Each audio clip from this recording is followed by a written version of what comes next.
जय हिंद साथियों, SSC MTS 2024 exam के लिए मैं एक ऐसा मॉडल पेपर आपके लिए लेकर आया हूं जिस मॉडल पेपर को अगर आप देख लेते हैं तो मेरा मानना है कि एग्जाम आपका बहुत आराम से क्रैक हो सकता है।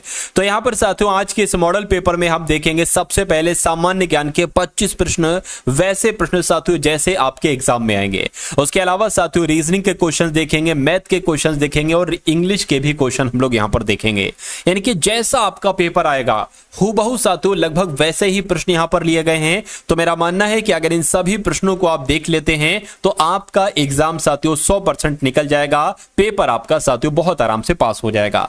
तो पहला सवाल है आपके स्क्रीन पर, देखिए इसका जवाब दीजिए कि भरतनाट्यम की उत्पत्ति किस राज्य में हुई थी। तो भरतनाट्यम की उत्पत्ति तो साथियों तमिलनाडु में हुई थी। और अगर आपसे पूछा जाए कि सबसे प्राचीन नृत्य कौन सा है तो आपको भरतनाट्यम ही बताना है। उसके बाद देखिए नेक्स्ट नंबर का सवाल है आपकी स्क्रीन पर कि राष्ट्रीय खेल दिवस साथियों कब मनाया जाता है। देखिए जब हम बात करते हैं मेजर ध्यानचंद की तो इनका जन्म साथियों कब हुआ था। इनके जन्म की अगर बात करते हैं 29 अगस्त 1905 को 29 अगस्त 1905 को प्रयागराज में इनका जन्म हुआ था। ठीक है ना, प्रयागराज में इनका जन्म हुआ था और इसलिए 29 अगस्त को ही कौन सा दिवस मनाया जाने लगा, मैं कह सकता हूं राष्ट्रीय खेल दिवस मनाया जाने लगा। यानी कि अगर आपसे सवाल पूछे कि राष्ट्रीय खेल दिवस किसके लिए मनाया जाता है तो मेजर ध्यानचंद के लिए मनाया जाता है, क्योंकि उनका जन्म 29 अगस्त को हुआ था। कहां पर हुआ था? प्रयागराज में हुआ था। अगला सवाल है आपकी स्क्रीन पर कि साहित्य, क्या साथियों आपसे पूछा जा रहा है साहित्य में भारत देश के एकमात्र नोबेल पुरस्कार विजेता साथियों कौन है, मुझे बताइए। चलिए तो यहां पर अगर बात करें साथियों सही जवाब अगर आपका है रविंद्रनाथ टैगोर तो आपका आंसर यहां पर बिल्कुल करेक्ट हो जाएगा। ठीक है ना, गीतांजलि के लिए इनको दिया गया था। उसके बाद देखिए नेक्स्ट नंबर का सवाल है आपकी स्क्रीन पर कि भारत का सर्वोच्च साहित्यिक पुरस्कार कौन सा है। तो अगर बात करते हैं भारत का सर्वोच्च साहित्यिक पुरस्कार कौन सा है तो आपका जवाब जाना चाहिए ज्ञानपीठ पुरस्कार के साथ। उसके बाद देखिए दादा साहेब फाल्के पुरस्कार की अगर बात करते हैं तो दादा साहेब फाल्के पुरस्कार ये किस क्षेत्र में दिया जाता है। तो ये तो साथियों सिनेमा के क्षेत्र में दिया जाता है। किस क्षेत्र में दिया जाता है? सिनेमा के क्षेत्र में दिया जाता है। आंसर आपका जाएगा ऑप्शन नंबर बी के साथ। अगला सवाल है आपकी स्क्रीन पर कि संयुक्त राष्ट्र यानी कि यूनाइटेड नेशन का हेडक्वार्टर कहां पर है, इसका मुख्यालय कहां है मुझे बताइए। देखिए अगर बात करें साथियों न्यूयॉर्क में है इसका मुख्यालय तो मैं कहूंगा बिल्कुल सही। अगर आपसे साथियों पूछ लिया जाए कि विश्व स्वास्थ्य संगठन का मुख्यालय कहां पर है तो विश्व स्वास्थ्य संगठन का मुख्यालय जेनेवा में है और विश्व बैंक का मुख्यालय आपसे पूछा जाए तो वॉशिंगटन डीसी में है। तो इतनी बातें और आप लोग ध्यान रखेंगे। देखिए जो आपको पढ़ा दिया जाए वो आप पढ़ के बहुत आराम से आप एग्जाम देने चले जाएंगे। मेरा मानना है कि एग्जाम में आपका कोई सानी नहीं हो सकता, यानी कि उस परीक्षा में साथियों आपको कोई हरा नहीं सकता। क्योंकि पिछला रिजल्ट की अगर बात करते हैं एसएससी जीडी 2024 जो फरवरी में एग्जाम हुआ था उसमें हजारों सिलेक्शन दिए। यूपी पुलिस का साथियों अभी जो आपका पेपर गुजरा है इसमें बहुत अच्छा बच्चों का स्कोर आया है। अब साथियों एसएससी एमटीएस की बारी है, यानी कि अगला सिलेक्शन आपका है। तो चैनल पर नए हैं, चैनल को साथियों तुरंत सब्सक्राइब करके बेल आइकन पर आप लोग क्लिक कर लेंगे। ठीक है ना, और अगर बात करें वीडियो को आपने लाइक कर ही दिया होगा, अगर नहीं किया है तो तुरंत कर दीजिए। देखिए यूनिसेफ के मुख्यालय की अगर बात करते हैं यूनिसेफ का मुख्यालय कहां पर है? न्यूयॉर्क में है। आंसर आपका डी के साथ जाएगा। किस सिख गुरु ने खालसा पंथ की स्थापना की थी मुझे बताइए। तो अगर बात करते हैं साथियों यहां पर किसकी बात करते हैं, गुरु गोविंद सिंह जी की अगर बात करते हैं तो इन्होंने ही खालसा पंथ की स्थापना की थी, आप लोग ध्यान रखेंगे। नेक्स्ट नंबर का सवाल है आपकी स्क्रीन पर कि भारतीय राष्ट्रीय कांग्रेस के पहले अधिवेशन की अध्यक्षता किसने की थी मुझे बताइए। तो इनका नाम है साथियों व्योमेश चंद्र बनर्जी यानी कि WC बनर्जी। और अगर बात करते हैं साथियों 28 दिसंबर 1885 की अगर बात करें तो साथियों यहां पर भारतीय राष्ट्रीय कांग्रेस के पहले अधिवेशन हुआ था। पहला अधिवेशन 28 दिसंबर 1885 को किसके द्वारा किया गया था? तो व्योमेश चंद्र बनर्जी के द्वारा किया गया था। नेक्स्ट नंबर का सवाल है आपकी स्क्रीन पर, मुझे बताइए कि बंगाल का पहला विभाजन कब हुआ था। तो अगर सवाल आपसे यह पूछा जाता है कि बंगाल का पहला विभाजन कब हुआ था तो 1905 में बंगाल का पहला विभाजन हुआ था। अगला सवाल है कि निम्नलिखित में से कौन 1923 में गठित स्वराज पार्टी के संस्थापक सदस्यों में से एक थे मुझे बताइए। देखिए यहां पर साथियों अगर हम लोग बात करें तो आप लोग ध्यान रखेंगे साथियों, सी आर दास इस सवाल का बिल्कुल सही जवाब हो जाएगा। यानी कि 1923 में गठित जो स्वराज पार्टी थी, इसके संस्थापक सदस्यों में से कौन एक थे, तो सी आर दास का नाम आप लोग यहां पर ध्यान रखेंगे। नेक्स्ट नंबर का सवाल है आपके स्क्रीन पर, मुझे बताइए कि साइमन कमीशन के बहिष्कार का मुख्य कारण क्या था। अगर बात करें इस आयोग से संबंधित लाठीचार्ज में लाला लाजपत राय गंभीर रूप से घायल हो गए थे, तो क्या इसलिए ये साइमन कमीशन का बहिष्कार था? मैं कहूंगा नहीं। इसके चेयरमैन सर जॉन, ये भी वजह नहीं थी। इस आयोग के सभी सदस्य अनुभवी नहीं थे, ऐसा भी नहीं था। इस आयोग के सभी सदस्य ब्रिटिश थे, यानी कि इसमें कोई भी भारतीय नहीं था। इस वजह से साइमन कमीशन का बहिष्कार किया गया था, यही मुख्य वजह थी, जिनका भी आंसर है ऑप्शन नंबर डी के साथ, मैं कहूंगा बिल्कुल करेक्ट है। उसके बाद देखिए अगला सवाल है आपकी स्क्रीन पर, आपसे पूछा जा रहा है कि व्यापगत का सिद्धांत नीति किसने तैयार की थी। तो व्यापगत का सिद्धांत नीति किसने तैयार की थी? मैं कहूंगा लॉर्ड डलहौजी ने तैयार की थी। यह आपका बिल्कुल करेक्ट आंसर है। नेक्स्ट नंबर का सवाल है कि रविंद्रनाथ टैगोर को गुरुदेव की उपाधि किसने दी थी, बताइए। चलिए, क्या आपका बिल्कुल सही जवाब होगा? तो अगर आपका जवाब है महात्मा गांधी, तो मैं कहूंगा आपका जवाब बिल्कुल सही है, क्योंकि रविंद्रनाथ टैगोर को गुरुदेव की उपाधि महात्मा गांधी जी ने ही दी थी।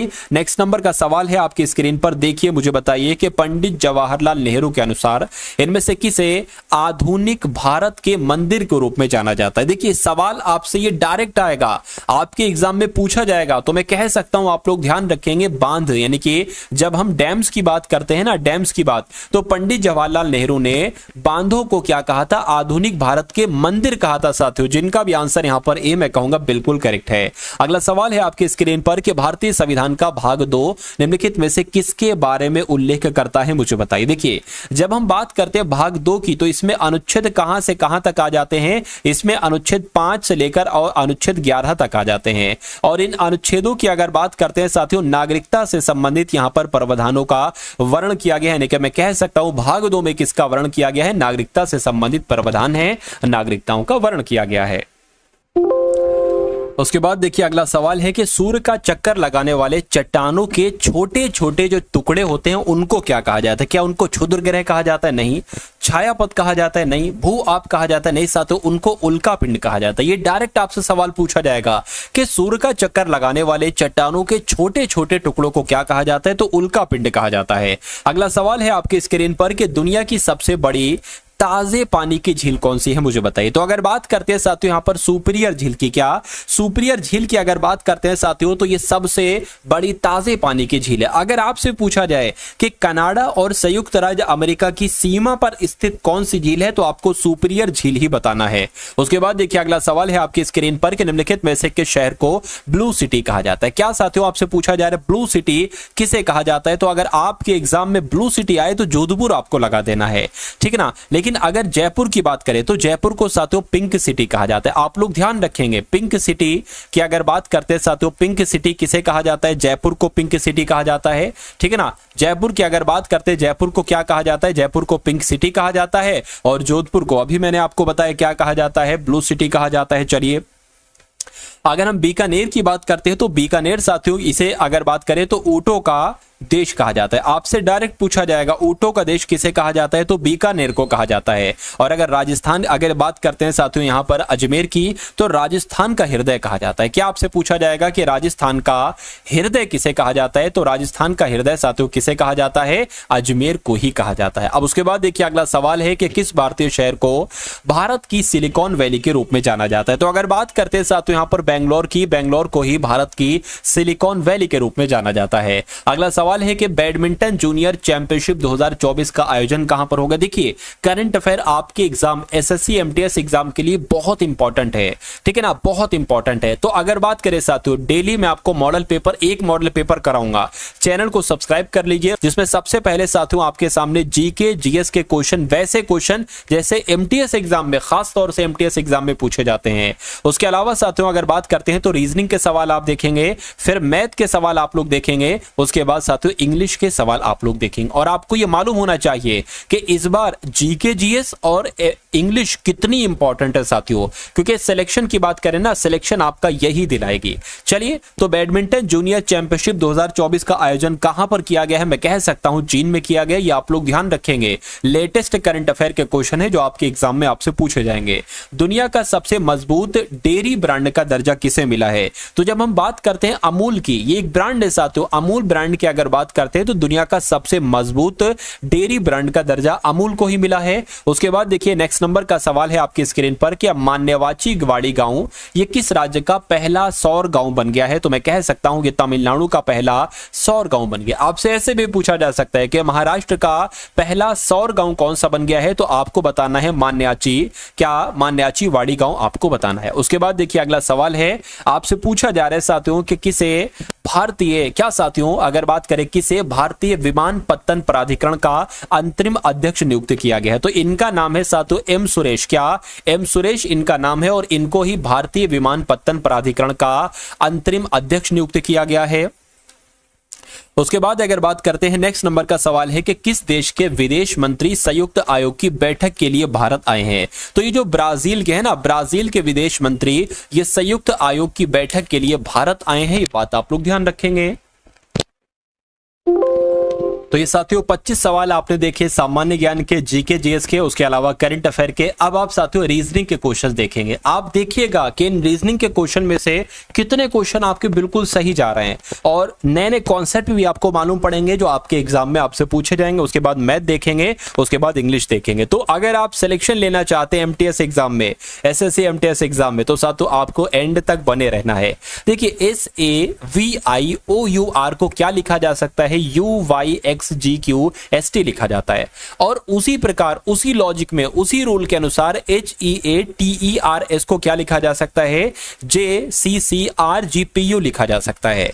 तो आपसे पूछा यह जा रहा है कि उसी लॉजिक, उसी रूल के अनुसार HEIGHTS को क्या लिखा जा सकता है, मुझे बताइए। देखिए जब हम यहां पर बात करते हैं, ये है S होता है 19 पर और ये हो गया साथियों U होता है 21 पर, यानी कि 19 से 21 बड़ा कितना बढ़ाया गया? मैं कहूंगा साथियों +2 बढ़ाया गया है। उसके ये होता है A और ये हो गया Y। देखिए पीछे हुआ है ना, और कितना पीछे हुआ है? तो 2 पीछे हुआ है, यानी कि 2 बढ़ाया गया, 2 घटाया गया। ये 22 पर होता है, V जो होता है 22 पर होता है। ये हो गया साथियों X कितना, ठीक है, ये 24 पर होता है, कितना बढ़ाया गया है साथियों? +2 बढ़ाया गया है। अब आप आगे भी अगर देखेंगे तो आपको दिखेगा कि पहले सबसे 2 बढ़ाया गया, फिर 2 घटाया गया, फिर 2 बढ़ाया गया, 2 घटाया गया, और इसमें भी वही चीज लग रही है। देखिए H से हुआ है J 2 बढ़ाया गया, E से हुआ है C 2 घटाया गया, A से हुआ है C 2 बढ़ाया गया और T से हुआ है साथियों R 2 घटाया गया। तो मैं कह सकता हूं कि हमें लॉजिक जो जानना था वो हमें लॉजिक मिल चुका है। बस अब आपको कुछ नहीं करना है, अब आपको करना है, देखिए H होता है 8 पर, जब इसमें आप 2 बढ़ाएंगे तो आपको क्या मिल जाएगा? J मिल जाएगा।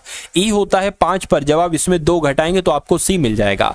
I होता है 9 पर, जब आप इसमें 2 बढ़ाएंगे तो आपको K मिल जाएगा। G में साथियों 2 घटाएंगे तो आपको E मिल जाएगा। H में 2 बढ़ाएंगे आपको J मिल जाएगा, ठीक है ना। उसके बाद साथियों T की अगर बात करते हैं, T में 2 घटाएंगे तो आपको R मिल जाएगा और साथियों S में 2 बढ़ाएंगे आपको U मिल जाएगा। तो आपको देखना सिर्फ ये है कि ऐसा ऑप्शन कहां पर लिखा हुआ है। मैं कह सकता हूं ऐसा ऑप्शन तो JCKE, ठीक है ना, JRU, ऐसा ऑप्शन नंबर बी में लिखा हुआ है, तो यही आपका बिल्कुल करेक्ट आंसर है। अब उसके बाद देखिए अगला सवाल है आपकी स्क्रीन पर कि पृथ्वी का संबंध जैसे ग्रह से है वैसे ही चंद्रमा का संबंध किससे होगा? ये आपसे पूछा जा रहा है। चंद्रमा का संबंध रॉकेट से होगा या अंतरिक्ष से होगा या उपग्रह से होगा या साथियों कक्षा से होगा? देखिए पृथ्वी का उपग्रह होता है कि पृथ्वी क्या है? पृथ्वी एक उपग्रह है। उसी प्रकार चंद्रमा क्या है? चंद्रमा एक उपग्रह है। ये बात आप सभी लोग जानते हैं, चंद्रमा एक उपग्रह है। तो मैं कहूंगा उपग्रह कहां पर लिखा हुआ है? ऑप्शन नंबर सी में लिखा हुआ है, तो यही आपका बिल्कुल करेक्ट आंसर है। अब उसके बाद देखिए अगला सवाल है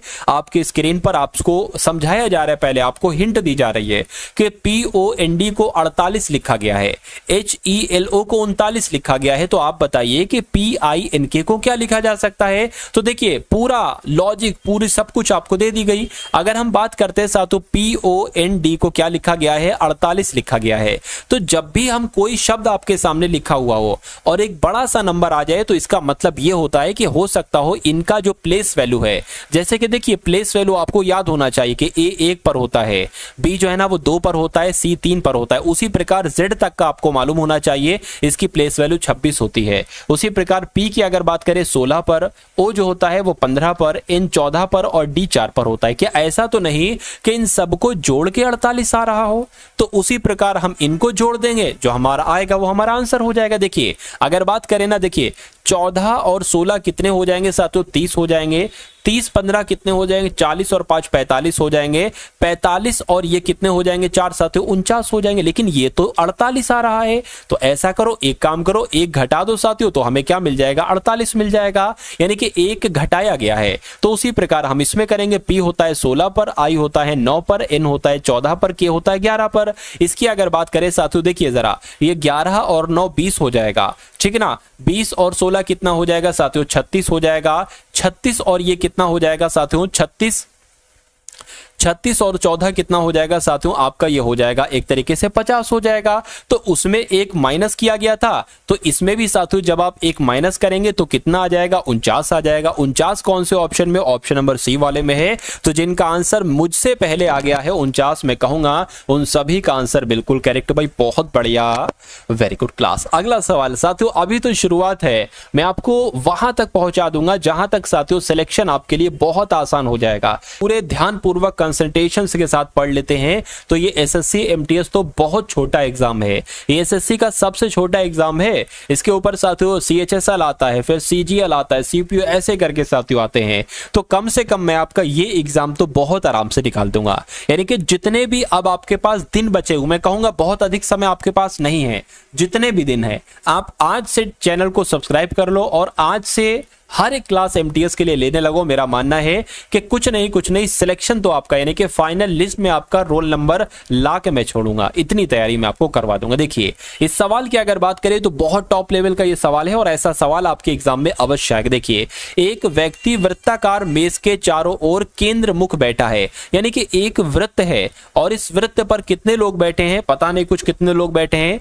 एक व्यक्ति, अच्छा 6 व्यक्ति बता तो रहा है, 6 व्यक्ति है तो 6 व्यक्तियों की जगह बना लो। 1 2 3 4 5 और ये 6 व्यक्तियों की जगह बना ली और वृत्ताकार मेज है, यानी कि गोल मेज है। कहने के केंद्र मुख, केंद्र मुख का मतलब होता है सभी का मुंह जो है ना वो केंद्र की तरफ है, ठीक है, कोई दिक्कत नहीं है। कहने के इसके दाएं से दूसरे स्थान पर बैठा है P, तो इस मान लीजिए हम यहां पर मना लेते, इसका दायां किधर होता है? इधर। आपको ये हमेशा ध्यान रखना है कि आपका जो सीधा हाथ होता है ना, सीधा हाथ, इसको ही कहा जाता है दायां हाथ। यानी कि अगर दाएं कहा जाए तो सीधे हाथ पे चलना है। अगर साथियों बाएं की जब हम बात करते हैं ना तो बायां हाथ आपका उल्टा कहलाया जाता है। तो इसका जब मुंह केंद्र की तरफ है तो इसका दायां इधर ही तो होगा। तो कह रहे हैं कि भाई इसके दाएं दूसरे स्थान पर P बैठा है, एक स्थान दूसरा स्थान, तो यहां पर P बैठ जाएगा। इतनी बात आपको समझ में आ गई। उसके बाद कहा जा रहा है कि U R के सम्मुख बैठा है, यानी कि अगर मान लीजिए U यहां पर बैठा होगा तो साथियों, अच्छा देखिए अब यहां पर एक बात देखिए, अगर मान लीजिए U यहां पर बैठा होगा ना तो R यहां पर बैठा होगा, लेकिन अभी हम नहीं बता सकते कि U यहां पर बैठेगा या R यहां पर बैठेगा। कोई दिक्कत नहीं, इसलिए इस लाइन को छोड़ दीजिए, आगे बढ़ जाइए। उसके बाद साथियों कहा जा रहा है कि इसके निकटस्थ नहीं है R, यानी कि अगर बात करें इस यहां पर है, यानी कि R आपका ना तो यहां बैठ सकता है, R ना तो यहां बैठता, कह रहा है ना कि इसके निकट नहीं बैठा है R, ठीक है ना, कोई दिक्कत नहीं। अच्छा यहां पर एक लाइन कही जा रही थी कि U और R सम्मुख सम्मुख हैं, ठीक है। मान लीजिए R यहां पर नहीं बैठ सकता, R यहां नहीं बैठ सकता, तो R यहां पर बैठेगा और U कहां बैठेगा? U यहां पर बैठेगा। सिंपल सी बात है। अरे भाई जब R यहां नहीं बैठ सकता, यहां नहीं बैठ सकता, अगर R को यहां बैठा लेंगे तो R के सम्मुख U आना चाहिए, U यहां पर आ नहीं सकता, ऑलरेडी यस बैठा हुआ है, तो ये कंडीशन बन जाएगी। अब आपको साथियों क्या करना है, अब आप देखिए P के निकट बैठता है कौन? T, यानी कि P के पास T बैठता है, तो P जब यहां पर है तो T यहां पर थोड़ी ना बैठेगा, T यहां पर बैठेगा।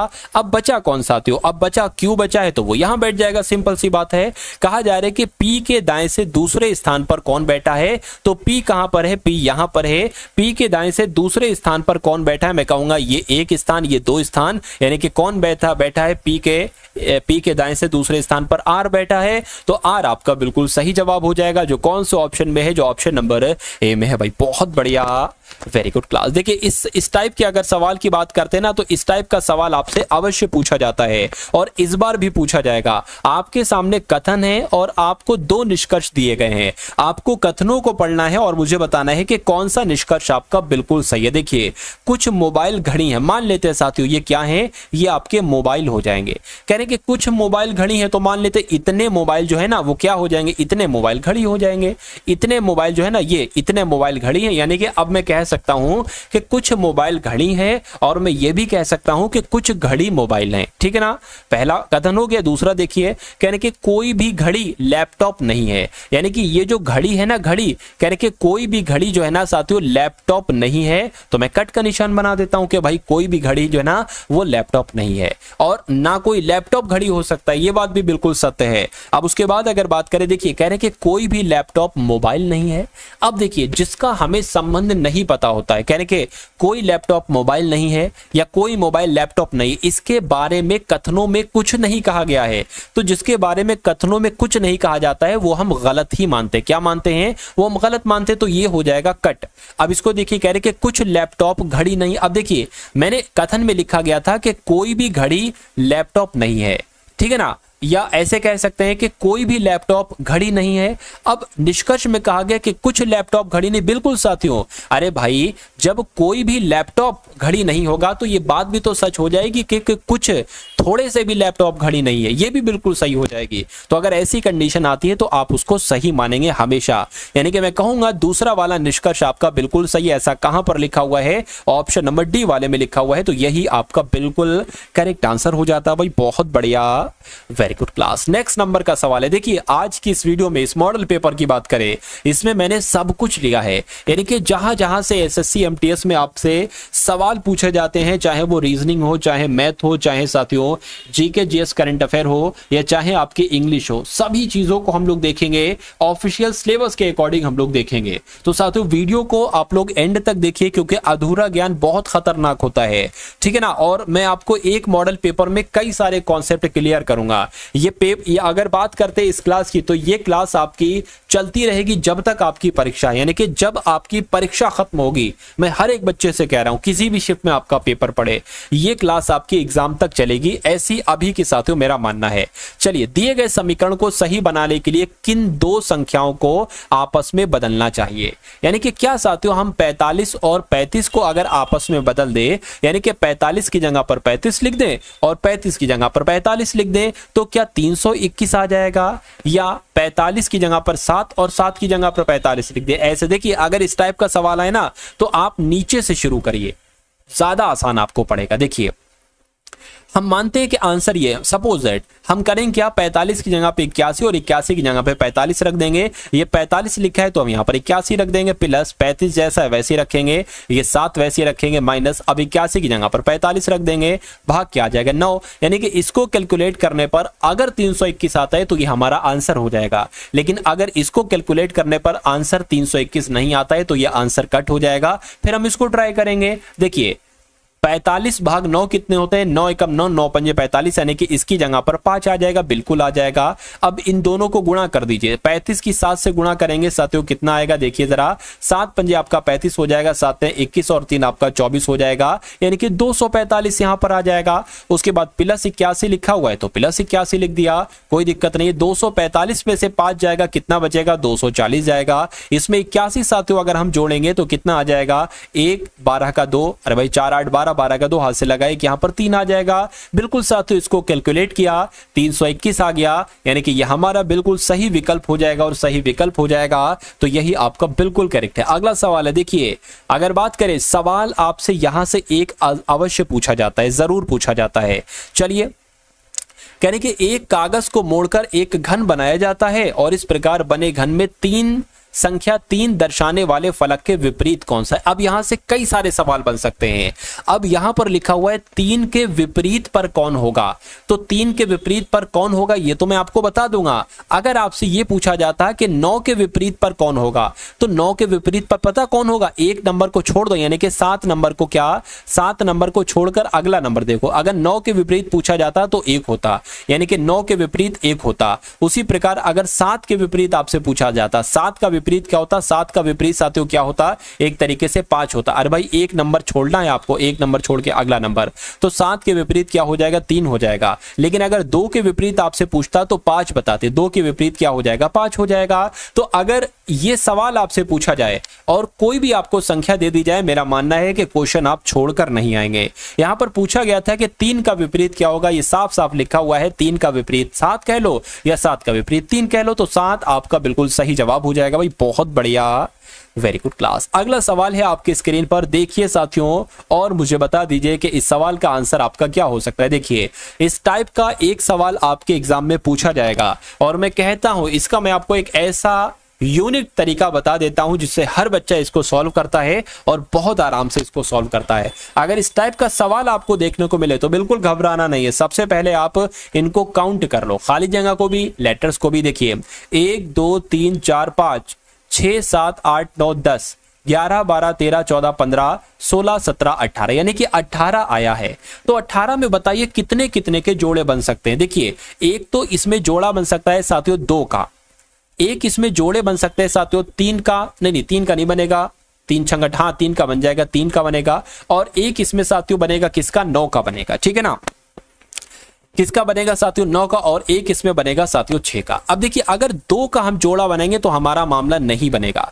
आर खाली जगह एक्स, अगर इसका जोड़ा बनाएंगे यानी कि यहां पर जो लेटर आना चाहिए वही लेटर यहां पर आना चाहिए, ऐसा भी नहीं, यानी कि ये भी लॉजिक हमारा क्या हो गया, ये भी लॉजिक हमारा फेल हो गया। अब हम देखते हैं अगर हम 6 के जोड़े बनाए, देखिए 1 2 3 4 5 6 ये अलग हो गया, 1 2 3 4 5 6 ये अलग हो गया, 1 2 3 4 5 6, यानी कि यहां पर जो लेटर आएंगे सेम टू सेम वही लेटर यहां पर भी आना चाहिए और वही लेटर यहां पर भी आना चाहिए। अब देखिए सबसे शुरू में क्या लिखा हुआ है, आर, ठीक है ना, क्या लिखा हुआ, या एक काम करो ऐसा करो सबसे अंत में क्यू लिखा हुआ है और यहां पर भी सबसे अंत में क्यू लिखा हुआ है, यहां पर पी लिखा हुआ है तो साथियों यहां पर भी पी आ जाएगा। अब देखिए यहां पर पी लिखा हुआ है ना, क्यू नहीं लिखा हुआ तो यहां पर क्यू आ जाएगा। अब उससे पहले क्या लिखा हुआ है, एल लिखा हुआ है तो यहां पर साथियों एल आ जाएगा और यहां पर भी एल है, ठीक है ना, यहां पर भी एल है। दूसरे नंबर पर ई लिखा हुआ है तो दूसरे नंबर पर ई आ जाएगा। अब देखिए ये वाला आपका पूरा हो गया, यानी कि R E X L P A, R E क्या, R E X L P A, ठीक है ना, सॉरी पी नहीं पी क्यू है, R E X L P Q, उसके बाद R E X L P Q और आर ई और एक्स एल पी क्यू, यानी कि हमें साथियों मालूम पड़ गया। तो अब आपको अगला स्टेप ये करना है कि आपको ये देखना है कि आपने अपने पेन से कौन कौन से लेटर लिखे हैं, बस वही आंसर है। आपने लिखा है ई, आपने लिखा है साथियों पी, आपने लिखा है आर, आपने लिखा है ई, आपने लिखा है एल और फिर आर लिखा है, फिर एक्स लिखा है, फिर क्यू लिखा है। अगला आपको काम ये करना है, आपको देखना है कि ऐसे ऑप्शन कहां पर लिखा हुआ है, ई पी आर ई। तो ई पी आर ई कहां पर लिखा हुआ, मैं कहूंगा ऑप्शन नंबर ए में लिखा हुआ है, यानी कि आंसर जिनका भी ऑप्शन नंबर ए है वाकई में आपका आंसर बिल्कुल करेक्ट है। बहुत बढ़िया, very good class. Next number का सवाल है आपकी स्क्रीन पर, यहां पर साथियों ये क्या आ गया, चलिए कोई दिक्कत नहीं है, कोई दिक्कत नहीं, ये थोड़ा सा अलग से आ गया, मैं इसको हटा देता हूं, एक सेकंड रुकिए। देखिए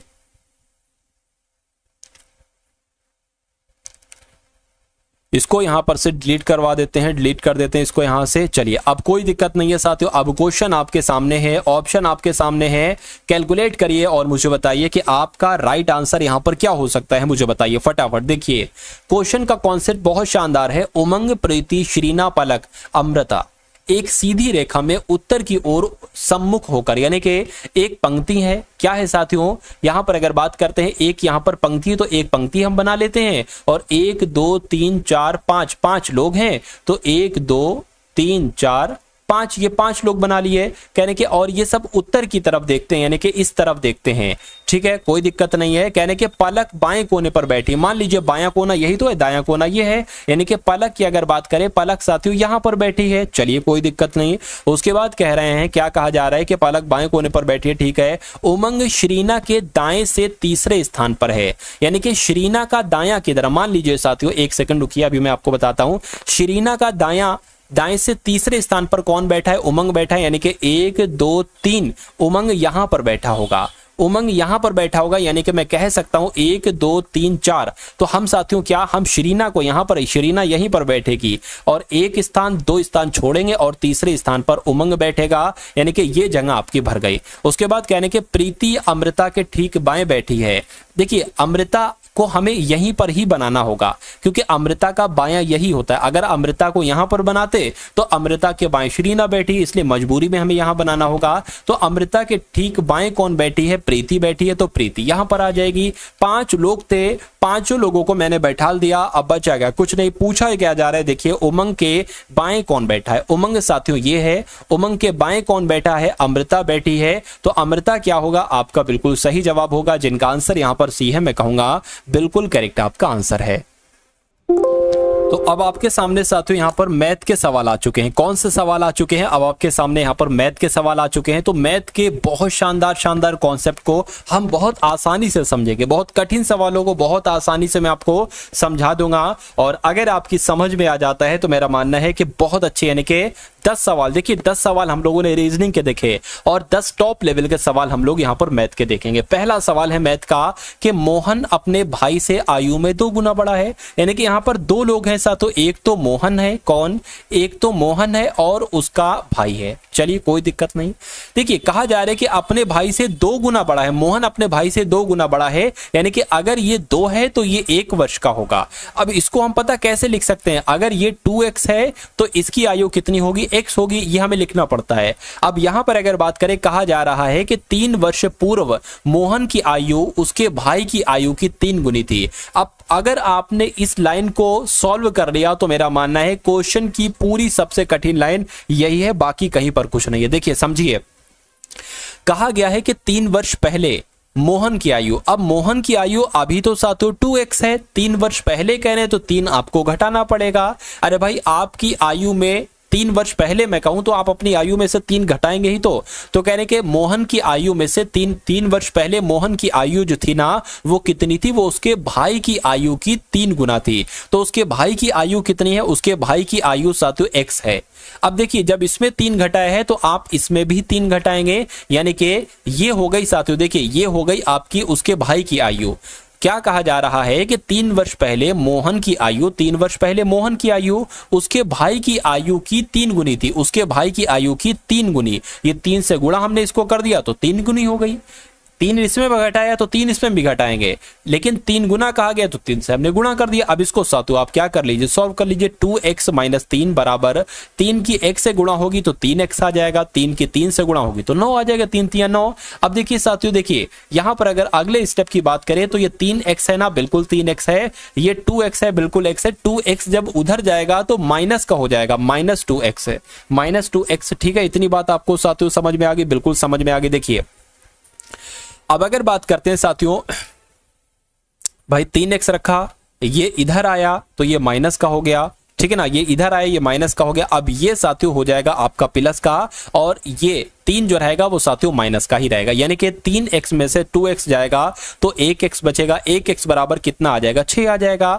अब साथियों आपको क्या पूछा जा रहा है? अब आपसे पूछा ये जा रहा है कि मोहन की वर्तमान आयु क्या? अरे भाई मोहन की आयु तो 2x थी, जब x बराबर 6 है तो 2x बराबर कितना हो जाएगा साथियों? 12 हो जाएगा, यानी कि मोहन की आयु 12 वर्ष और उसके भाई की आयु साथियों कितने वर्ष? 6 वर्ष। तो मैं कहूंगा मोहन की आयु पूछी गई है, मोहन की आयु आपकी 12 वर्ष हो जाएगी, यानी कि जिनका आंसर यहां पर है ऑप्शन नंबर ए के साथ मैं कहूंगा बिल्कुल करेक्ट है। अगला सवाल है आपके स्क्रीन पर, देखिए और मुझे बताइए कि आपका सही जवाब साथियों यहां पर किस ऑप्शन के साथ जाएगा, बताइए। देखिए कहा जा रहा है कि यदि कोई मूलधन साधारण ब्याज पर 5 वर्षों में 2 गुना हो जाता है, क्या कहा जा रहा है ध्यान रखिएगा, 5 वर्ष में साथियों 2 गुना हो जाता है तो ब्याज की दर आपसे यहां पर पूछी जा रही है। चलिए तो यहां पर अगर बात करें, देखिए मूलधन साधारण ब्याज का 5 वर्ष में, देखिए अब दर समय आपको कितना बताएंगे, जो जो आपको दे रखा है ना उनको आप साथियों यहां पर नोट कर लीजिए। समय आपके पास है 5 वर्ष, ठीक है भाई, समय आपके पास कितना हो गया, समय आपके पास 5 वर्ष हो गया।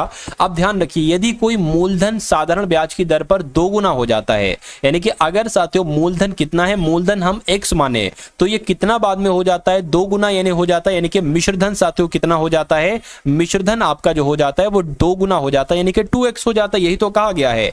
अब जब मूलधन, देखिए अब अगर साधारण ब्याज में आपसे पूछूं, यानी कि एसआई में आपसे पूछूं साधारण ब्याज कितना होगा, तो साधारण ब्याज पता क्या होता है, मिश्रधन माइनस मूलधन, यानी कि 2x में से x घटाएंगे तो क्या आ जाएगा, x आपका साधारण ब्याज आ जाएगा। अब अगर बात करें ब्याज की दर आपसे यहां पर पूछी जा रही है, यानी कि ब्याज की दर की अगर बात करते हैं, यानी कि r बराबर क्या होता है, एसआई गुणा 100 बटे पी गुणा टी। आर आपसे पूछी जा रही है तो मैं कह सकता हूं साधारण ब्याज कितना है, x है तो x लिख लिया, गुणा यहां पर 100 लिख लिया। पी की अगर बात करें, पी यानी कि मूलधन कितना है, साथियों x है, और यहां पर अगर बात करें समय t यानी कि समय कितना है, 5 है। तो देखिए ये क्या है, ये आपकी दर है यानी कि r है रेट। इस x से ये x कैंसिल, 5 एकम 5, 5 दूना 10 यानी कि 0 आ गया। तो मैं कहूंगा साथियों दर हमारी कितने निकली, दर हमारी साथियों 20% निकली। और 20% कहां पर लिखा हुआ है, ऑप्शन नंबर डी में लिखा हुआ है, तो ये आपका बिल्कुल सही जवाब हो जाता है। उसके बाद देखिए नेक्स्ट नंबर का सवाल है आपकी स्क्रीन पर, देखिए और मुझे बताइए कि 56, 84, 112 का अगर आप लघुत्तम समापवर्तक निकालते हैं तो आप कितना निकालते हैं, यानी कि एलसीएम भी इसको बोलते हैं, किसको, लघुत्तम समापवर्तक को। अगर कुछ नंबर आपको दे रखे हो और लघुत्तम समापवर्तक आपसे पूछा जाए तो आपको सिंपल सा ऐसे लिख लेना है 56, 84 और 112।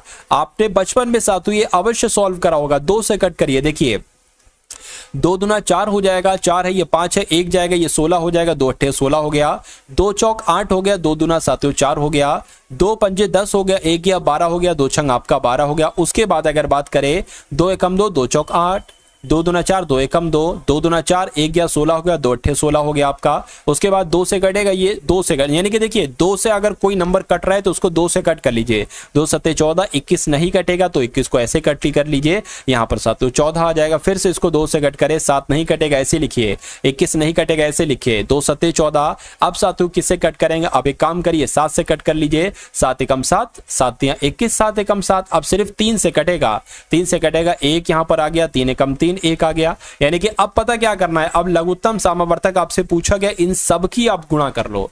2 दूना 4, 4 दूना 8, 8 दूना 16 और ये 21 आ जाएगा, यानी कि 16 की गुणा किससे करा लो, 21 से करा लो, कोई दिक्कत ही नहीं है। ये 16 एकम 16 यहां पर आ जाएगा, 16 एकम 16, 16 दूना 32 आ जाएगा, यानी कि 6 आ गया, 3 आ गया, 3 आ गया। मैं कह सकता हूं 336 आपका जो निकलेगा वो 56, 84, 112 का लघुत्तम समापवर्तक निकलेगा। तो 356 कहां, सॉरी 336 कहां पर लिखा हुआ है, ऑप्शन नंबर सी में लिखा हुआ है, सॉरी बी में लिखा हुआ है, तो ये आपका बिल्कुल सही जवाब हो जाता है। अगला सवाल है जो कि बहुत टॉप लेवल का साथियों ये सवाल है। मेरा मानना है कि इस सवाल, अगर आपसे इस सवाल पूछा जाएगा तो हजारों हजार, लाखों लाख बच्चे इस सवाल को गलत करेंगे, क्योंकि इसमें एक ऐसी चीज है जिससे बच्चा गलत, पहली बात तो इसको अटेम्प्ट ही नहीं करेगा, वो देखकर दूर भाग जाएगा। कर ले तो बस ध्यान से देखना है आपको। देखिए कहने कि एक कमरा है, कमरे की 4 दीवारें हैं, इन कमरे की 4 दीवारों को प्लास्टर करने की लागत, यानी कि कमरे की 4 दीवारों पर जो प्लास्टर किया जाता है उसकी लागत 25 आती है। चलिए कहने के लंबाई, चौड़ाई और ऊंचाई 2 गुनी हो जाते हैं। लंबाई वैसे तो अभी यहां पर 1 गुना है, नॉर्मल है लंबाई चौड़ाई ऊंचाई, लेकिन अगर लंबाई चौड़ाई और ऊंचाई 2 गुना हो जाते हैं तो कमरे को प्लास्टर करने की लागत क्या आएगी। देखिए कमरे को प्लास्टर करने की लागत मान लेते हैं साथियों 25 है, और 25 है भी, ठीक है ना, और 2 गुना हो जाती है तो उसकी लागत क्या आ जाएगी, ये आपसे पूछा जा रहा है। देखिए एक सूत्र होता है साथियों, क्या एक सूत्र होता है, 4 दीवारों, क्या 4 दीवारों का क्षेत्रफल। एक सूत्र क्या होता है, 4 दीवारों का क्षेत्रफल, इसका सूत्र होता है 2 इज ऑफ, यानी कि 2, और ये साथियों लंबाई हो जाएगा L, और साथियों ये ब्रीथ यानी कि चौड़ाई, और इनटू H हो जाएगा, H मतलब ऊंचाई। तो इसमें तीनों चीजें आ गई, लंबाई चौड़ाई ऊंचाई आ गई, इतनी बात आपको समझ में है। अब यहां पर कहा जा रहा है कि लंबाई चौड़ाई ऊंचाई 2 गुनी हो जाती है, यानी कि 2L हो जाएगा, 2 गुनी लंबाई हो जाएगी, ठीक है ना, और 2 गुनी चौड़ाई भी हो जाएगी, और 2 गुनी साथियों ऊंचाई भी हो जाएगी। इतनी बात आपको साथियों ध्यान है, बिल्कुल ध्यान है। अब अगर इसको हम इसमें कन्वर्ट करें तो कैसे हम साथियों कन्वर्ट कर सकते हैं, देखिए इसको हम ऐसे अगर इसको 2 गुने में करें, ये तो 2 आ जाएगा, 2 गुना यानी कि 2 लंबाई प्लस 2 चौड़ाई और साथियों 2 ऊंचाई यहां पर हो जाएगा। इसको अगर और ज्यादा साथियों सॉल्व करने पर आए हम, देखिए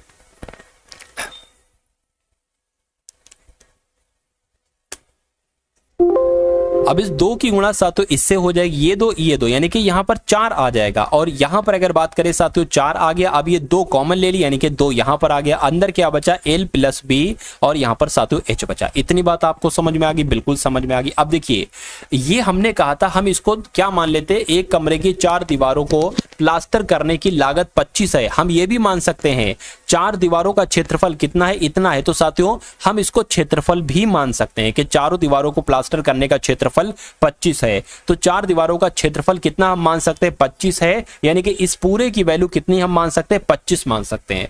2 is L plus B into H, और ये यही तो लिखा है 2 is L plus B into H, तो इसकी वैल्यू हम 25 मान सकते हैं, बिल्कुल साथियों, और गुणा 4 लगाए तो 4 मान सकते हैं, यानी कि ये क्या निकलेगा, 100 इंटू 4 यानी कि 100 निकलेगा। और 100 क्या होगा, 100 होगा लंबाई, चौड़ाई और ऊंचाई को अगर 2 गुना किए जाए तो कमरे का प्लास्टर की लागत कितनी होगी, तो साथियों 100 रुपए होगी। तो मैं कहूंगा 100 आपका यहाँ पर बिल्कुल सही जवाब हो जाएगा। जिनका आंसर यहाँ पर है 100, तो बिल्कुल आंसर आपका करेक्ट है। अगला सवाल है आपके स्क्रीन पर देखिए और मुझे बताइए कि आपका सही जवाब साथियों किस ऑप्शन के साथ जाएगा।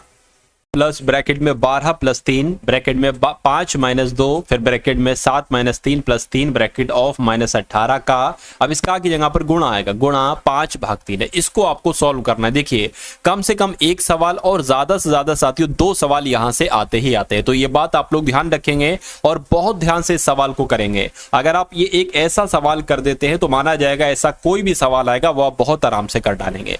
देखिए सबसे पहले सबसे जो अंदर वाला ब्रैकेट है वो साथियों ये है, यानी कि 7 में से 3 जाएगा, 7 में से 3 जाएगा तो क्या बचेगा, 4 बचेगा। अब 4 की गुणा इससे हो जाएगी, क्या आ जाएगा साथियों, यहां पर 8 आ जाएगा, यानी कि इस पूरे की जगह पर क्या आ जाएगा, 8 आ जाएगा।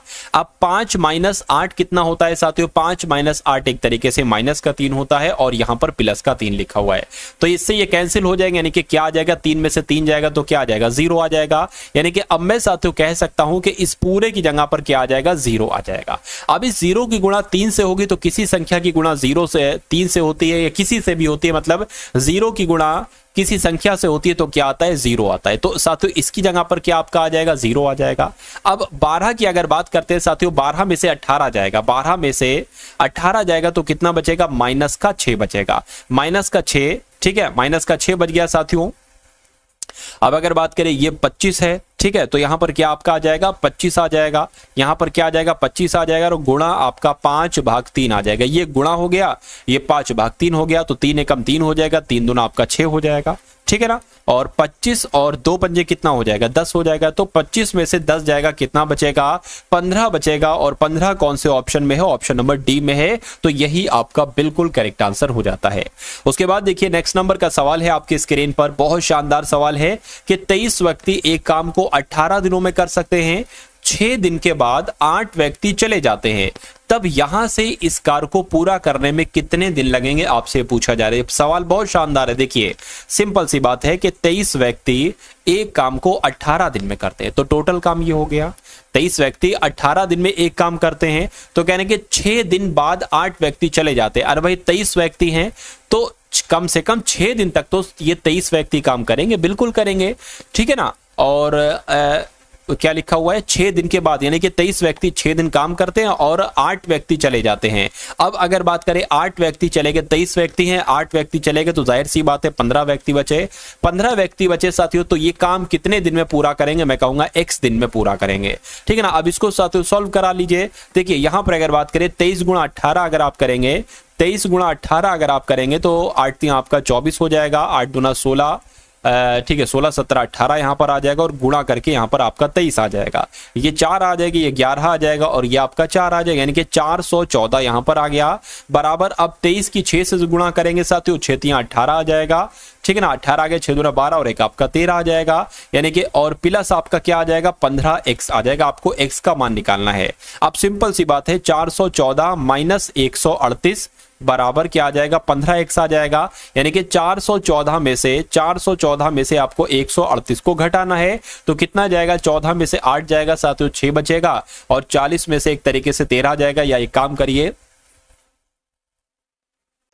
40 में से ही 13 घटाएं तो 40 में से 13 घटाएंगे तो डायरेक्ट साथियों 27 बचेगा।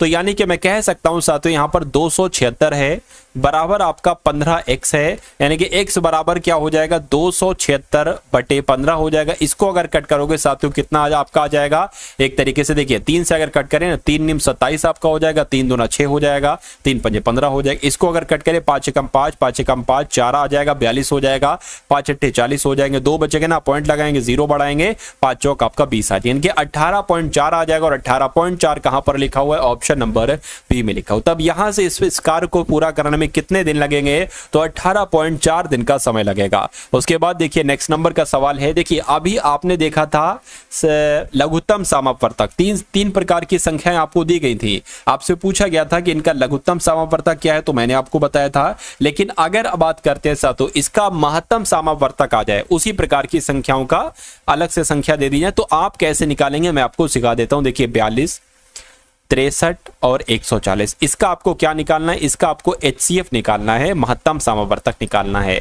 देखिए सबसे पहले अगर बात करें, इसको 2 से कटेगा नहीं, तो एक काम करो, ऐसा करो, एक ऐसा नंबर लो कि सारी संख्याएं कटें। ठीक है, लासा वाला मैटर यहां पर नहीं लगेगा। 7 पंजे 35, 7 छंग 42, 7 नीम आपका 63 हो जाएगा, 7 दूना 14 और ये आपका आ जाएगा। अब एक ऐसी संख्या निकालो जिससे ये तीनों संख्याएं कट जाएं। मेरे हिसाब से एक सिंगल ऐसी, देखिए 2 करेंगे तो 6 कट जाएगा, 20 कट जाएगा, 9 नहीं कटेगा। तो इसका कुल मिला के यहीं पर हम इसको स्टॉप कर देंगे। और 42, 63, 140 का जो HCF आ जाएगा साथियों, वो HCF कितना आ जाएगा? 7 आ जाएगा। मैं कहूंगा 7 कौन से ऑप्शन में है? तो ऑप्शन नंबर सी में है, तो यही आपका बिल्कुल करेक्ट आंसर है। उसके बाद देखिए नेक्स्ट नंबर का सवाल है आपकी स्क्रीन पर। क्वेश्चन थोड़ा सा अटपटा है, लेकिन आपके एग्जाम में ये सवाल आएगा। क्यों? क्योंकि लाखों, अगर देखिए ऐसे सवाल आ गए जो सारे बच्चे कर लेंगे, फिर क्या फायदा, फिर टॉपर कौन होगा? तो ये साथियों टॉपर्स वाला क्वेश्चन है, जो करेगा वो टॉप एक तरीके से होगा। देखिए टॉप का मतलब है सिलेक्शन बहुत शानदार तरीके से उसका होगा। मेरी वर्तमान आयु का 3/5 का मतलब पता क्या है? 3/5, 3/5 हिस्सा, 3/5। कह रहे कि मेरी वर्तमान आयु का 3/5 भाग मेरे एक कजिन के 5/6 भाग के समान है, यानी कि 5/6 के समान है।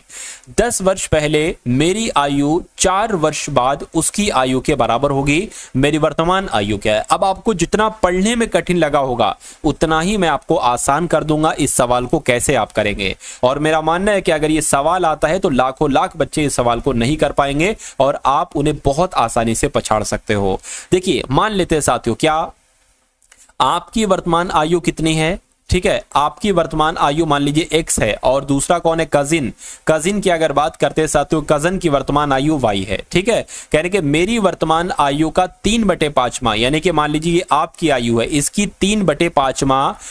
3/5 भाग जो है आपके कजिन की आयु के 5/6, क्या 5/6 के बराबर है? तो 5/6 आ जाएगा। इतनी बात आपको ध्यान रखना है। ठीक है ना, 6 18 आपका हो जाएगा, 18x बराबर 5 पंजे 25 है, y आपका हो जाएगा। इतनी बात आपको ध्यान रखना है। ठीक है ना, चलिए अब अगर बात करते हैं साथियों, देखिए अब अगर बात करें यहां पर, अगर बात करें क्या क्या कहा गया था, अगला स्टेप देखिए, कहेंगे 10 वर्ष पहले, यानी कि ये तो x है, ये तो मेरी आयु के 10 वर्ष पहले कह रहे हैं, तो 10 हमें माइनस करना पड़ेगा अपनी आयु में से।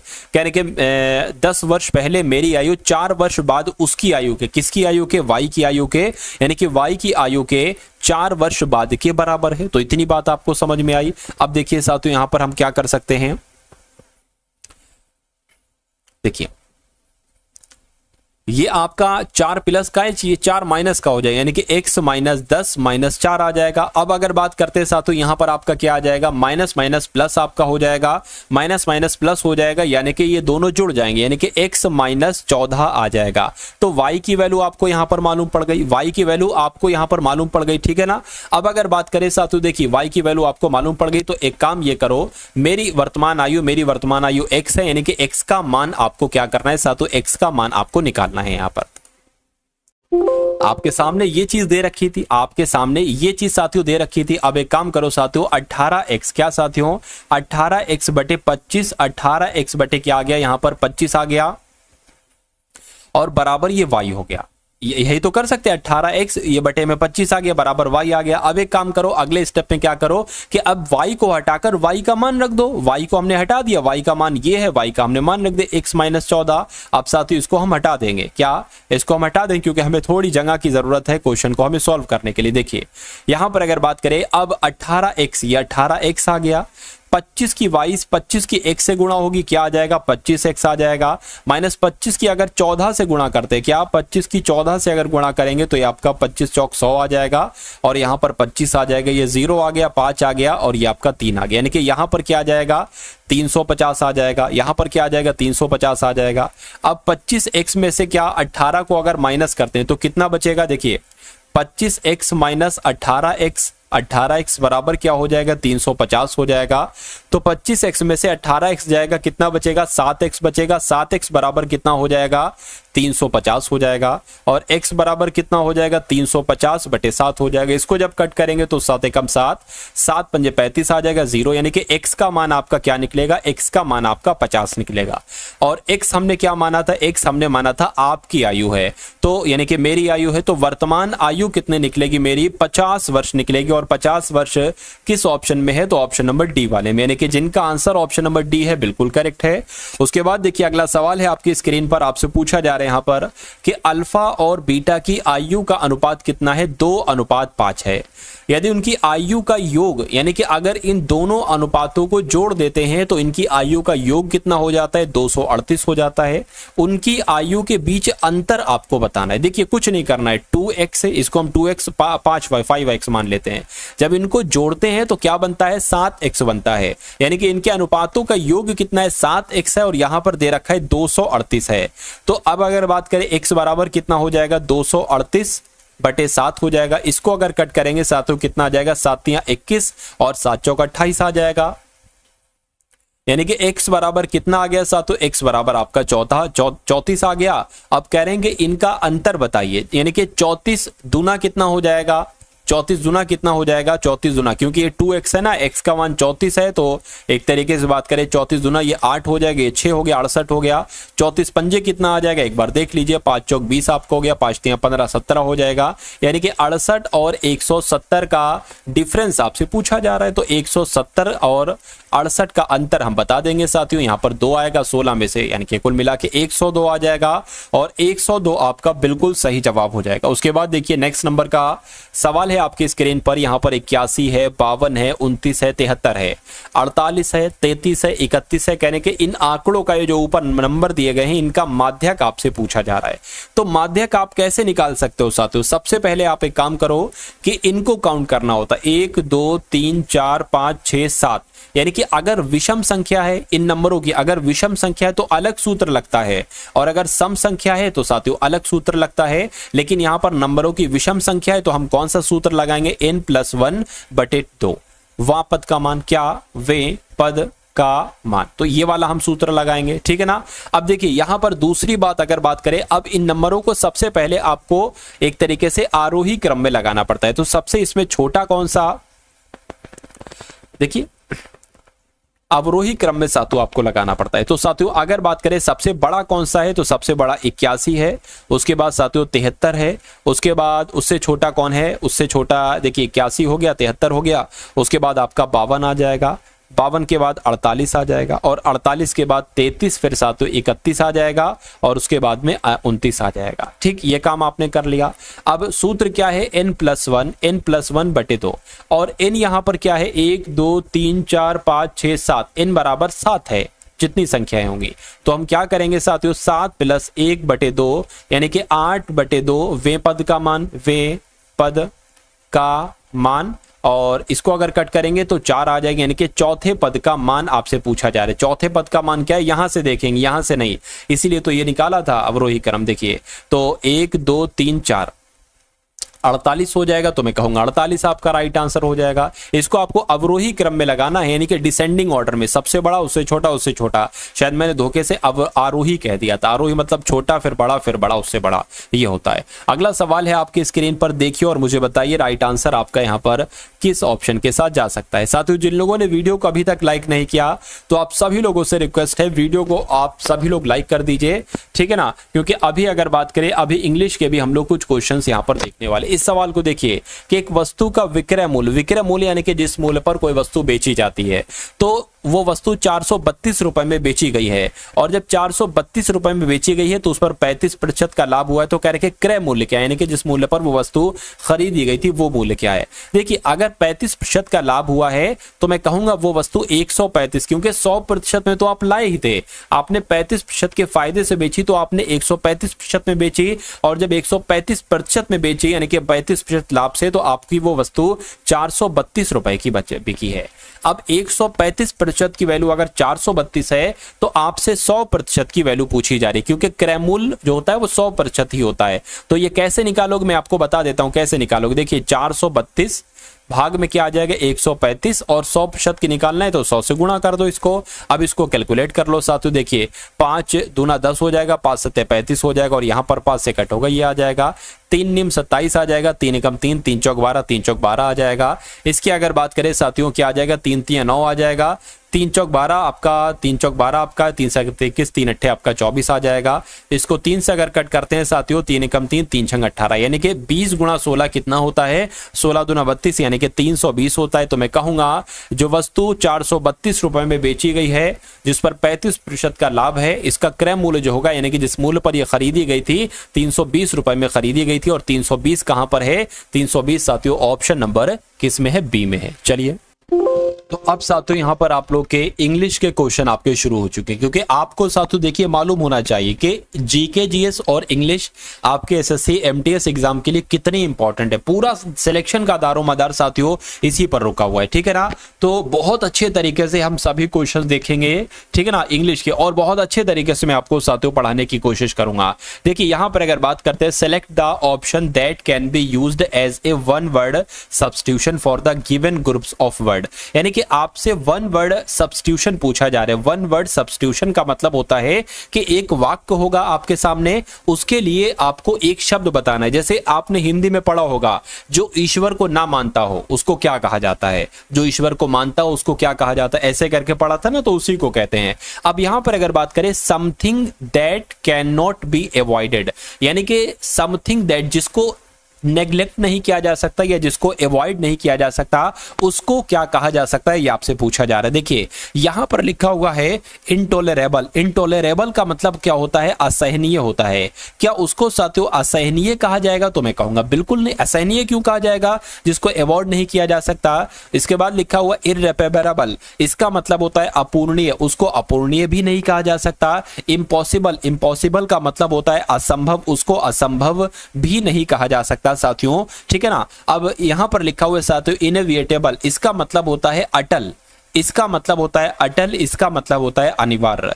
तो मैं कह सकता हूं साथियों जिसको अवॉइड नहीं किया जा सकता उसको अनिवार्य कहेंगे, यानी कि उसको साथियों इनविटेबल कहेंगे। तो मैं कहूंगा जिनका आंसर जो लोग भी यहां पर हैं ऑप्शन नंबर ए के साथ, उन सभी का आंसर यहां पर बिल्कुल करेक्ट है। अगला सवाल है आपकी स्क्रीन पर, select the most appropriate antonym of the given word.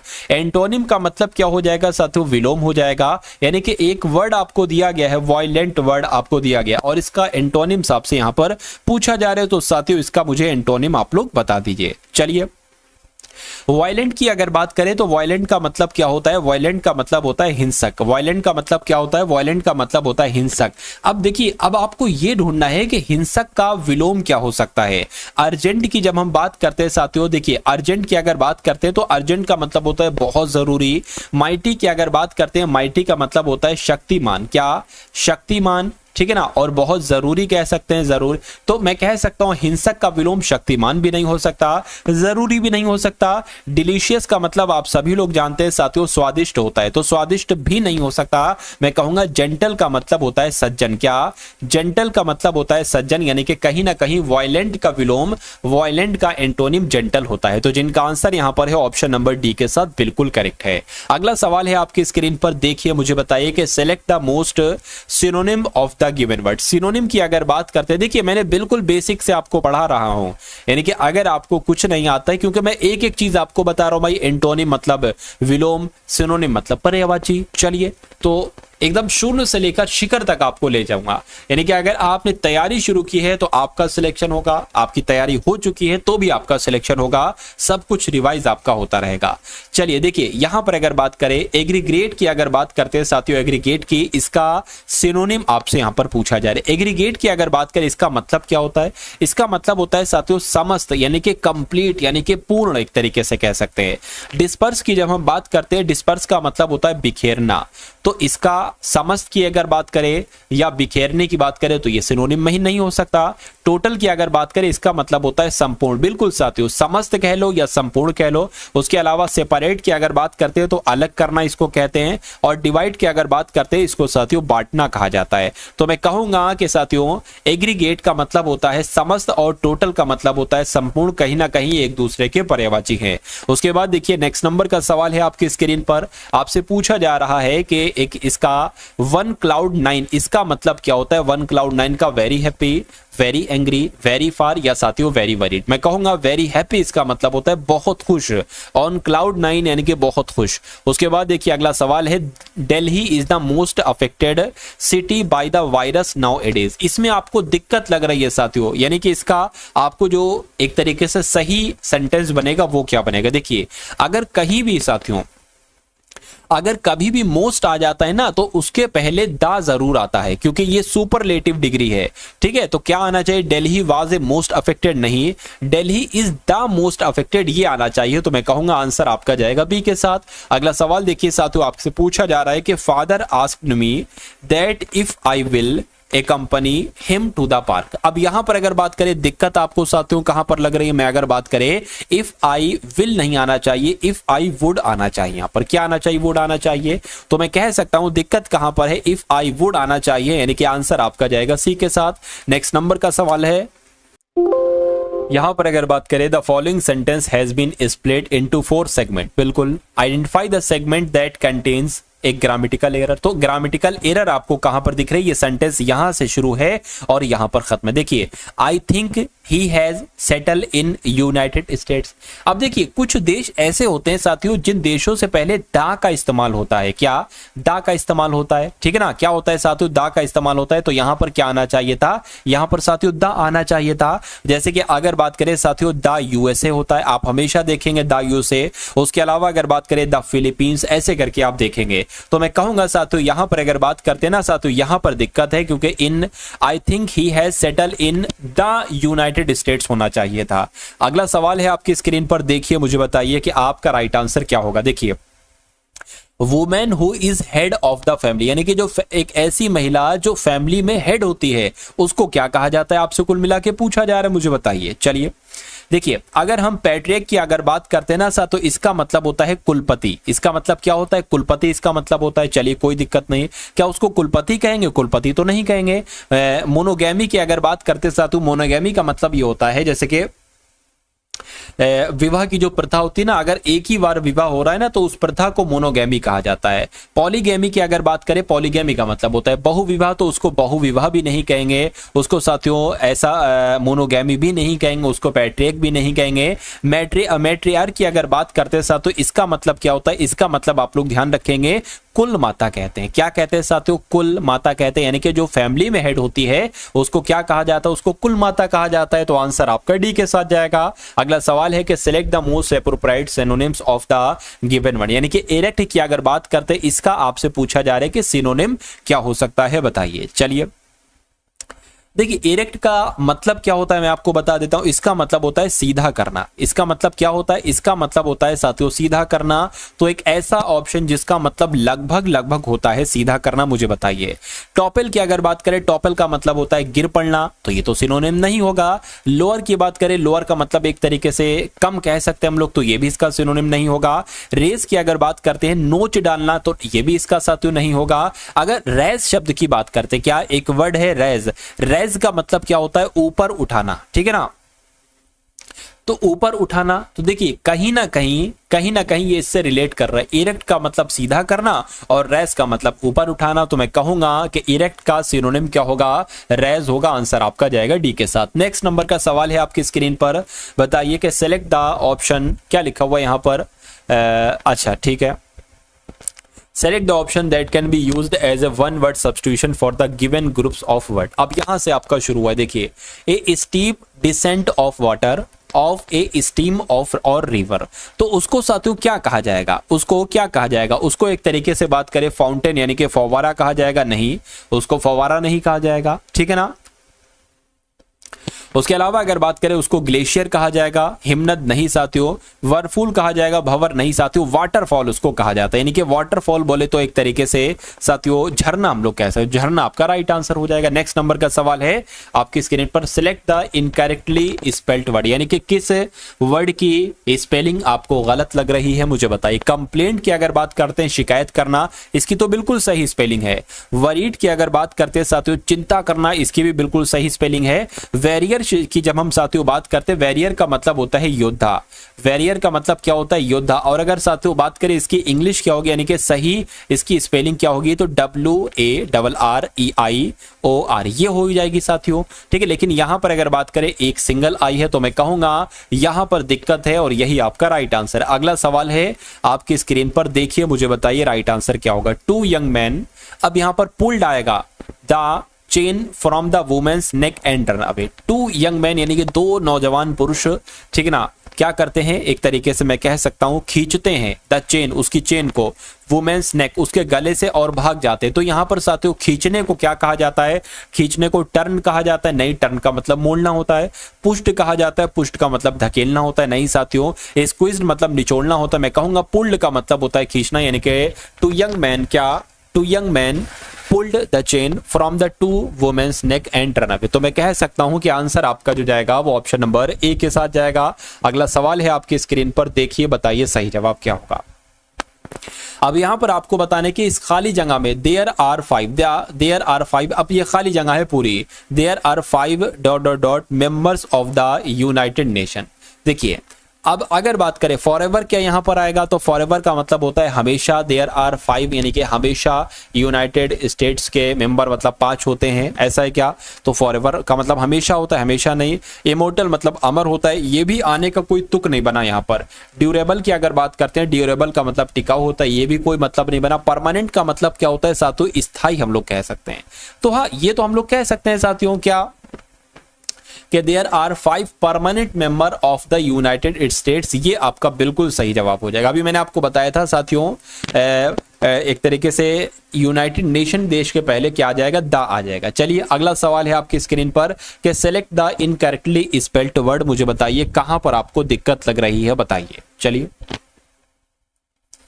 कहां पर आपको साथियों दिक्कत लग रही है, देखिए और मुझे बताइए राइट आंसर आपका क्या हो सकता है। अब अगर बात करें वेन का मतलब क्या होता है, वेन का मतलब होता है साथियों नस, वेन का मतलब नस हो गया। क्विक की अगर बात करें, क्विक फास्ट कहते हैं नहीं, क्विक मतलब तेज हो जाएगा। सर्टेन की अगर बात करते हैं, इसका मतलब होता है निश्चित, क्या इसका मतलब क्या होता है साथियों, निश्चित इसका मतलब होता है। सर्टेन, देखिए कंटेन की अगर बात करें, कंटेन ऐसे नहीं लिखा जाता है, कंटेन कैसे लिखा जाता है, कंटेंट साथियों आपका ऐसे लिखा जाता है, यानी कि CONTAIN, और इसका मतलब क्या होता है, इसका मतलब होता है शामिल करना, ठीक है ना। तो मैं कहूंगा दिक्कत कौन से ऑप्शन में थी, ऑप्शन नंबर डी वाले में थी, और यही आपका राइट आंसर है। अगला सवाल है आपकी स्क्रीन पर, select the most appropriate antonym यानी कि विलोम। मेटल का आपको विलोम पूछा जा रहा है, मुझे बताइए। चलिए देखिए मेटल की जब हम बात करते हैं, मेटल का मतलब कहीं ना कहीं होता है साहस। तो अब इसका विलोम क्या होगा, अब इसका विलोम क्या होगा आपसे पूछा जा रहा है। अटेंशन मतलब ध्यान देना, अरे भाई साहस का विलोम ध्यान देना थोड़ी ना होता है। स्टेमिना का मतलब होता है एक तरीके से मतलब सहन शक्ति कह सकते हैं, तो ये भी नहीं होता है। कॉशन की अगर बात करते हैं, चेतावनी, ये भी नहीं होगा। कॉवर्डिस, बिल्कुल बचपन से आप पढ़ रहे होगे साथियों, डरपोक, ठीक है ना, यानी कि एक तरीके से कायरता हो जाएगा। तो साहस का विलोम क्या हो जाएगा, कायर हो जाएगा। यानी कि आंसर जिनका भी ऑप्शन नंबर ए है बिल्कुल करेक्ट भाई, बहुत बढ़िया, वेरी गुड क्लास। तो मेटल मतलब साहस, कॉवर्डिस मतलब क्या हो जाएगा, एक तरीके से कायरता हो जाएगी, ठीक है। तो साथियों ये इतने क्वेश्चंस आपने यहां पर देखे। सबसे पहले मैंने आपको जीके जीएस कराया, उसके बाद मैंने आपको रीजनिंग, फिर मैथ साथियों कराया, उसके बाद इंग्लिश कराया। तो कुल मिला के अगर आप चाहते हैं अपने एग्जाम को क्रैक करना बहुत आसानी से, तो जितने भी दिन बचे हैं इन सभी क्लासेस को आप लोग देखिए।